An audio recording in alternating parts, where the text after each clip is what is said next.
La Crimée, je vais vous parler de la Crimée parce que c'est Zelensky lui-même qui en parle, parce qu'il a dit là, quand au terme de ce qui s'est passé à Kherson, il a dit qu'il envisagerait donc de reprendre la Crimée. Voilà, donc ça promet encore des frictions. Alors, en attendant, la Crimée se trouve au sud de l'Ukraine. C'est une péninsule, donc elle est bordée par la mer Noire. Et puis la mer Noire, il y a un maximum d'hydrocarbures, hein. C'est un bijou, hein, cette mer Noire.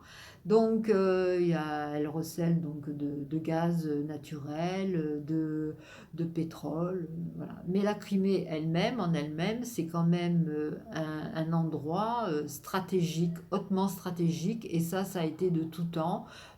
Quand, par exemple, elle a toujours été convoitée, et même, donc, elle a été colonisée. Par exemple, dans la Grèce antique, eh bien, les Grecs se sont posés sur la Crimée pendant un certain temps. Ensuite, bon, il y a eu les Goths, après il y a eu les Khazars, les Huns, les Russes. Il y a eu plein de peuples comme ça, nomades, guerriers, qui ont investi les lieux, qui se sont arrêtés, qui sont repartis, enfin bon, voilà, etc. Et au terme de tout ça, la Crimée est devenue quand même un peu autonome. Il y a eu les Tatars, ok.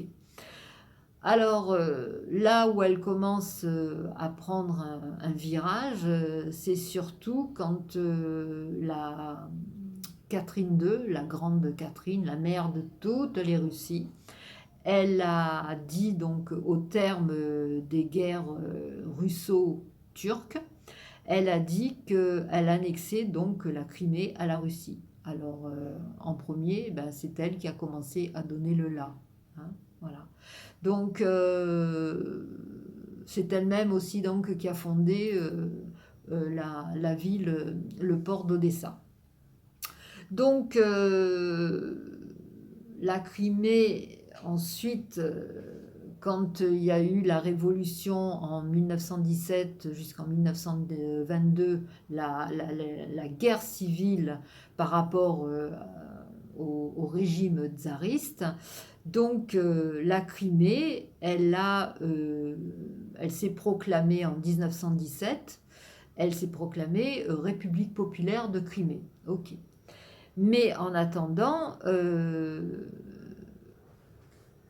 pendant cette guerre civile où il y avait l'opposition entre les blancs et les blancs donc étaient ceux qui voulaient le retour des tsars et les rouges étaient les bolcheviks. Donc de 1917 à 1922, guerre civile, et en 1920, toujours donc dans le cadre de cette guerre civile, eh bien, les Russes ont dit aux Tatars, qui avaient été brimés, oppressés par les tsars, donc ils ont dit on va vous, en quelque sorte, pour se dédouaner des mauvais traitements qu'ils avaient subis, ils proclament la République du Tatarstan.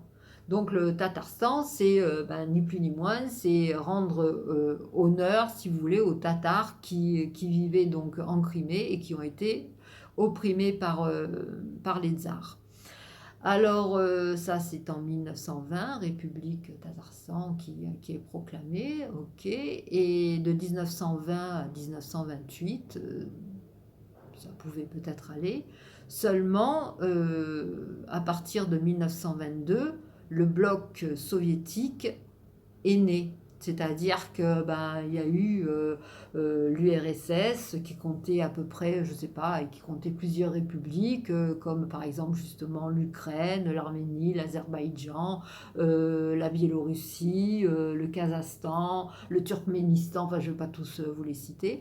Mais donc, il y avait en place ce régime donc communiste et les Tatars à partir de 1928, on va dire, ont recommencé à être opprimés, ce qui fait qu'ils ont fui un peu partout, voilà. Mais notamment Staline, à la fin de la guerre de 40, en 44-45, alors là, lui, il n'a pas fait dans la dentelle. Il les a complètement, non pas chassés, mais il les a déportés. Alors, il les a déportés en Sibérie, il les a déportés en Ouzbékistan, il les a déportés en Russie centrale, voilà. Donc, au motif que, tout simplement, il disait qu'ils avaient collaboré avec les nazis. Alors là, du coup, ben, la République est devenue, en 1945, la Crimée a perdu son statut de République et elle est passée à celui de région, c'est-à-dire oblast. Alors en 1945, donc toujours pareil, Staline, du fait que, donc, qu'il a déporté tous ces Tatars, il a fait entrer sur le territoire de Crimée les Russes. Et nous voilà maintenant avec des Russes qui habitent la Crimée. Donc c'est le deuxième à avoir mis son là. Ok. Donc tout ça, Staline, bon ben, il finit par mourir. Ensuite, on arrive donc à Khrouchtchev, Nikita Khrouchtchev, qui lui est né en Ukraine. Alors, Khrouchtchev, lui, ben, c'est pas difficile. En 1953, il revient sur la politique qui lui semble injustifiée concernant ces déportations. Voilà. Il redonne un certain droit donc aux Tatars, mais ces Tatars ne sont pas autorisés à revenir en Crimée.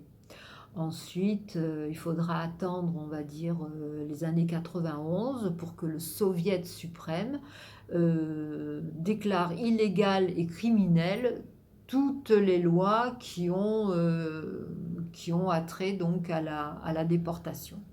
Alors, il les réhabilite d'un certain côté, mais aussi, il les indemnise pas du tout. Voilà. Donc, mais bon, après, les Tatars, ils sont quand même revenus en Crimée. Voilà. Alors, donc, ça, c'était en 1953. Et en 1954, pour, euh, en ce qui concerne la commémoration du rattachement donc, de l'Ukraine à la Russie, hein, puisque l'Ukraine fait partie du bloc soviétique à l'époque, eh bien, il offre la République autonome de Crimée à l'Ukraine. Donc ça veut dire que la République, la Crimée revient dans le giron quelque part de l'Ukraine, mais elle a quand même une certaine autonomie. Donc ça, c'était en 1954, ok.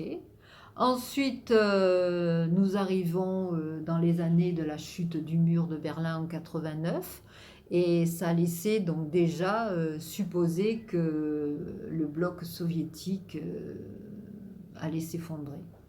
Le fait que le bloc soviétique s'est effondré, ben évidemment, les tensions ont recommencé entre l'Ukraine et la Russie, d'autant plus que le Parlement russe est revenu sur ce qu'avait fait Khrouchtchev en 1954. Hein. Ils ont dit niet, nous, on ne vous concède pas le fait d'avoir la Crimée qui vous a été offerte par Nikita. Hein. Donc déjà, voilà, ça vous donnait encore un peu le tempo. Ensuite, il a fallu aussi donc élire un président de la Crimée parce que quand même certains Criméens demandaient leur attachement à la Russie, mais il y avait aussi l'Ukraine avait remarqué qu'il y avait des tendances séparatistes, des tendances indépendantistes. Et donc, cette élection s'est soldée par le fait que les votants ont obtenu qu'il y ait une plus grande autonomie de la Crimée vis-à-vis de l'Ukraine. Donc tout ça, c'était pour calmer les tensions. Hein. Voilà. Donc ça, c'était fin 95. Donc ensuite, on arrive en 2001. 2001, ben, il y a un recensement des Criméens. Et les Criméens, ils sont à peu près à 59%. Donc ils représentent 59% donc, de la Crimée. Et ils disent vouloir être euh, quelque part. Ils disent, voilà, ben, nous, on aimerait bien être rattachés à la Russie. Et c'est là que l'idée a certainement germé dans la tête de Poutine en disant, ah oui, mais si les Criméens qui sont russes à 59% veulent revenir, donc veulent être rattachés à la Russie, peut-être qu'il faudrait commencer à parler d'annexion. Donc, ok, ça c'était en 2001. En 2004, il y a eu la fameuse révolution orange en Ukraine par les pro-occidentaux. Hein. Vous vous souvenez, il y a eu des élections qui ont été annulées, ensuite ils ont revoté parce que les Ukrainiens donc, se sont occidentalisés. D'accord. Ensuite, en 2010, le problème, c'est qu'en 2010, eh ben, l'Ukraine s'affaiblit économiquement. Et là, le gouvernement donc, de Moscou, quelque part, vient aider le gouvernement ukrainien en l'aidant financièrement concernant le gaz russe. Donc ça n'a pas plu du tout, bien évidemment, aux Ukrainiens qui ont trouvé ça genre trahison. Comment on va demander de l'aide à Moscou, eux qui se sont qui lorgnaient plutôt vers la communauté européenne. Donc ça a encore fait des remous. Hein. Ensuite, eh ben, on arrive donc en 2014, et puis là en 2014, ben, c'est pas difficile. Poutine, lui, il fait un référendum. Le Parlement criméen vote le rapprochement de la Crimée à la Russie. Et alors là, vous avez toutes les protestations ukrainiennes, de la communauté internationale, européenne, tout ça. Mais bon, c'est pas ça qui va arrêter Poutine dans ce qu'il avait décidé de faire. Puisque un beau matin, en 2014, eh bien, la Crimée était remplie dans les points stratégiques de la Crimée, plein de petits hommes verts. C'était les soldats russes qui étaient arrivés en Crimée. Donc l'annexion, ben, elle s'est faite hyper rapide. Hein. Donc après, malgré les protestations quelque part ukrainiennes, mais alors le problème, c'est que la communauté internationale, là, on ne l'a pas entendue. Elle a été absente. Là, grosse question. Pourquoi? Pourquoi elle ne s'est pas manifestée? Peut-être parce que c'était fait, peut-être parce que c'était... je n'ai pas très bien compris, moi. Ensuite, donc, ben, Poutine, lui, fait ratifier donc, la loi sur l'adhésion donc, de la Crimée. Et puis voilà, ça se termine comme ça. Mais en attendant, bon, maintenant, tout ça pour arriver donc à la fameuse question, c'est-à-dire que Zelensky dit j'aimerais reprendre la Crimée. Alors, sur un journal que j'ai lu, il disait apparemment qu'il voudrait la reprendre par voie diplomatique. Alors là, il faudra qu'il me dise comment il veut faire ça avec Poutine, hein, par voie diplomatique. Est-ce qu'il veut que les puissances internationales mettent leur grain de sel? Je vous pose la question. Ensuite, maintenant, si par exemple il envisagerait de prendre la Crimée par les armes du fait qu'il a fait cette percée qui se sent un peu des ailes, eh bien, question du statut d'agressé, puisque Poutine est entré en Ukraine et c'est pour ça que la communauté européenne aide Zelensky, l'Ukraine dans la bataille, ok. Mais du fait maintenant que lui, il envisagerait d'entrer en Crimée, il passerait du statut d'agressé au statut d'agresseur. En fait, quelque part, il deviendrait donc comme Poutine, si je comprends bien. Est-ce que la communauté européenne va le suivre?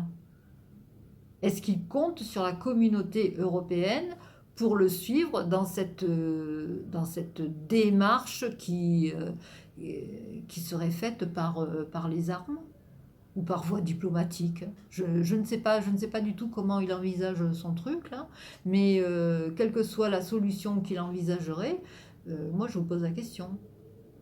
Voilà, donc du statut d'agresseur, d'agressé, il passerait au statut d'agresseur en définitive. Voilà, et c'est pour ça que moi je me pose la question de savoir est-ce que la communauté européenne le suivrait toujours dans cette façon de faire. Voilà, ben c'était mon regard un peu sur cette question de la Crimée qui est vraiment très convoitée, qui un jour on donne l'autonomie, un jour on la lui reprend, après on la lui redonne. Enfin bon, c'est quand même assez bizarre, quoi. Hein, voilà. Donc, ben, si vous voulez répondre à la question. Sur ce, je vous souhaite une bonne journée. Salut!